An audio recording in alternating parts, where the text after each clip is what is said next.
Hello, my crafty friends. I hope you're having a bootastic day.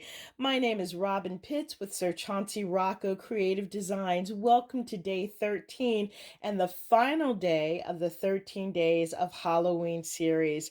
Hopefully you had fun, you enjoyed our creative crafting journey, and you were inspired by the wonderful projects that I've created, as well as those from my crafty goblins and ghoul friends, Rosa Kelly from Rosa Kelly Scrapbooking and Michelle Randolph from Shabby Chic Chick.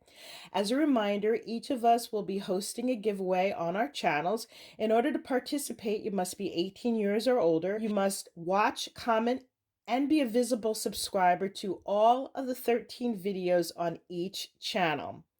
We will be doing a random draw across any of the 13 days, so you want to make sure that you do leave a comment on all videos. I will be announcing my prize and selecting my winner on Monday, so be sure to check back soon. For my final project, I have created this adorable trick-or-treat scene. I had so much fun working on this. I have used a number of digital files by MYSCRAPCHICK to make this project. This project is very similar to the 3D haunted cemetery sign that I've created in that it has a layered frame.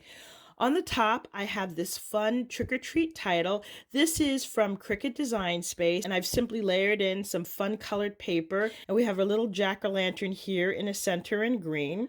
On the back of this scene, I've used a backdrop of blue with stars and the moon. I thought that was perfect for a Halloween night.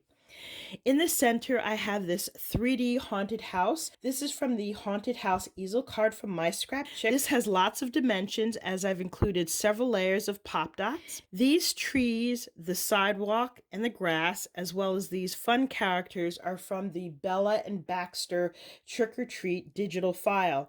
Now, MYSCRAPCHICK has two digital files. One is a paper piecing file where you can assemble each of these individual characters, or you can use the print and cut feature, which I use. Now, to add additional dimension, each of them are popped up on different layers of foam tape, and you have a clear view of each of the individual characters. I just love how they look. I think they're so fun. The great thing is you can size these images as large or as small as you want. I think this would make a lovely addition to any Halloween home decor. It would be a perfect gift to display in your child's bedroom or to send to your grandchild. It's just a fun and whimsical presence of Halloween. Now that I've given you an overview of this project, I'm going to gather my materials and show you how easy it is to put this together. I'll be right back. I have gathered the materials to make my fun trick-or-treat scene. I will be using a number of digital files by MYSCRAPCHICK and then some by Cricut Design Space. To start, I am using the 3D Boo sign by MYSCRAPCHICK.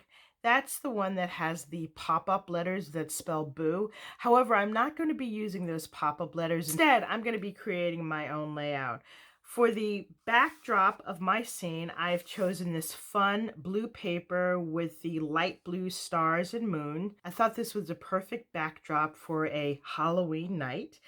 And I'm using the pop-up bracket frame. As you can see, this is several layers. Now, I'm not going to do a tutorial on how to assemble this. However, I will include a link to my 3D cemetery sign, which shows you how to assemble the pop-up frame. The first thing we'll be adding is this adorable little trick-or-treat sign. Now, this is an image from Cricut Design Space, and I have it layered with thick black cardstock on the back. So I'm going to put this right here on the top, and this is going to be hanging slightly off the top of the bracket. Next, I have this fun haunted house. This is from the Haunted House easel card at MYSCRAPCHICK. I've simply cut out the haunted house piece and I've layered this card several times so it's got nice dimension, and that's going to go right here in the center. I have these fun trees which are going to go on either side of the house, and I have this strip of grass.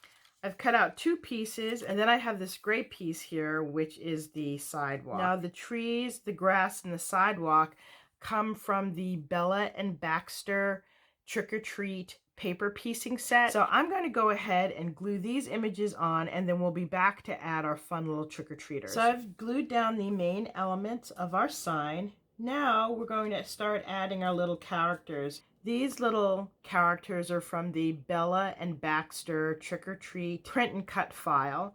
Now I could have paper piece these together, however that would take quite some time. Each of these have different layers of foam tape. So the ones that are going to be closest to the house have one layer. So we have this little ghost, and we have this little pumpkin here. Next character is a bumblebee. He has 2 layers. I want to create some depth with the trick-or-treaters. And then we have this adorable little puppy dog. And then we have this little black cat with his little blanket. This has 3 layers, and that's going to go right here.